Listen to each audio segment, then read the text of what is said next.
All right, injectors were the 3VZE. The 3VZE was on 4runners. This is a 4runner, the T100, and maybe one more model. Currently can't remember. Anyways, um, the injectors on this truck.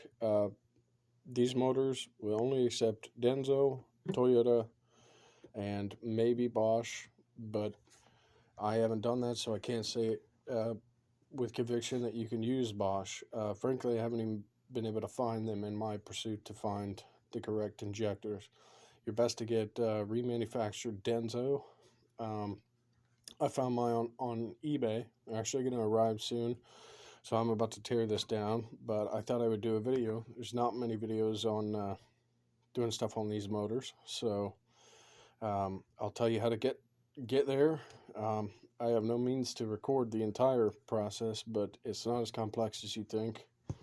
Unless your vehicle was purchased and put into a barn and never unearthed ever again, you've most likely had the timing done on it. So if you've had the timing done on it, these should all be marked. Some people refer to this as vacuum line hell.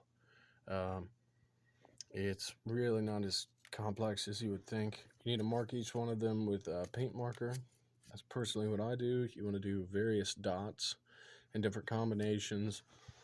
Um, and once they're all marked, yank them off. There you go. Um, remove each one of your cables. You want to be careful when you go to remove these. I've attempted to mark them. It's not as easy as you would think. They dance around whenever they're sitting over there and over there during this process. As for lines, you will remove this one and this one that ties into the bottom of the throttle body. There's one more on the back of the throttle body. I wait until I almost have the upper intake manifold off to do that one because it's hard to get to.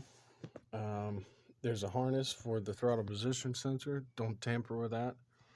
Remove the harness, but do not tamper with the throttle position sensor. It can affect your timing and just cause you a lot of issues. That's one more reason why you should probably remove your connectors to your battery.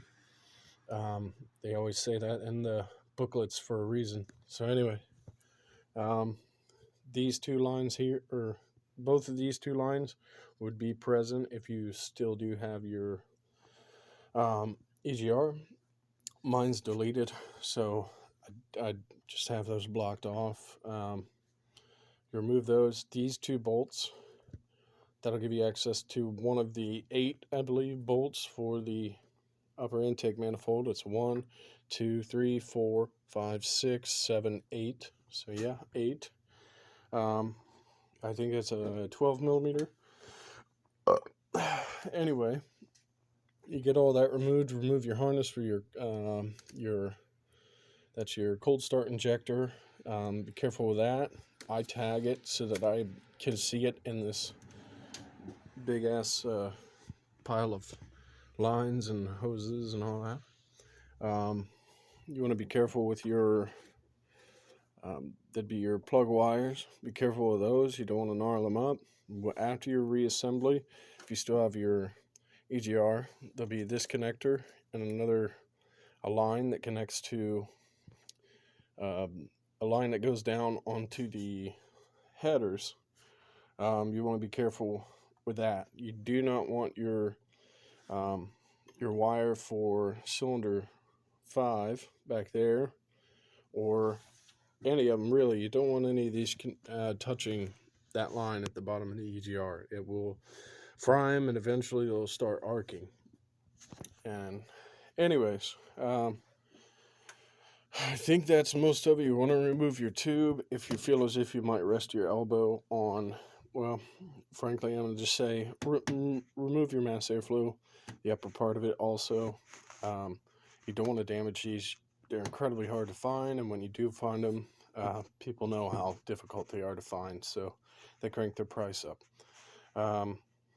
Remove it, treat it like gold. You don't want this to get damaged. Mine got damaged, and I had to rebuild the inside of it. I had to solder the motherboard because I put my arm on this, and I pried some prongs up off of the motherboard inside of it.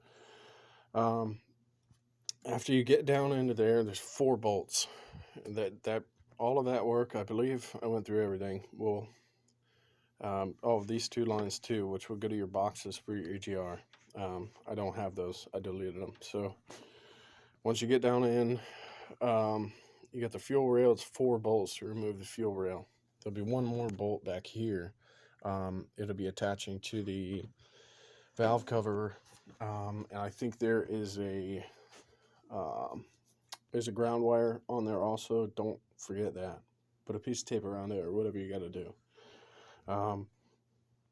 Once you get down there, it's those 4 bolts. Remove it. Make sure to take a photograph so you remember the pattern for the big grommets that go in between it, big spacers. You'll have to remove this line that connects all the way over to the other side. You connect one side and you move it out from under the harness rail here with all the wiring inside of it. You get down to that, and you'll be good. You can lift them up and out. Be careful to check each one of the ports that they go down into. There'll be grommets at the bottom of the injectors. Sometimes they get stuck down in there. I've heard of doing a dab of oil around them. I personally don't. I just get them seated down in there, and if everything looks like it's good condition, I keep it going. Anyway, yeah, you'll remove them, and then it's just the opposite for the reassembly. It's not as complex as you would think. It looks intimidating, but it's really not that bad. Yep, so have a good one. Like I said, get Denso remanufactured or test your injectors. You can test the ohms on them by removing the harness for it. It should be between 13.7 and 14.2, I believe. I would check ohms. And these ones, for instance, I got off of Amazon. They're junk. Both sets that I got off of Amazon are junk. And yeah, I think one of them, the mean or the average reading for each of those was, I think, about 15.7. It's not enough. Or well, too much, I should say. Anyways, you guys have a good one. If you'd like me to do another video on something else regarding this motor, I potentially could. I know I'm about front to back by now, because not that many people work on them any longer. So have a good one. Later on.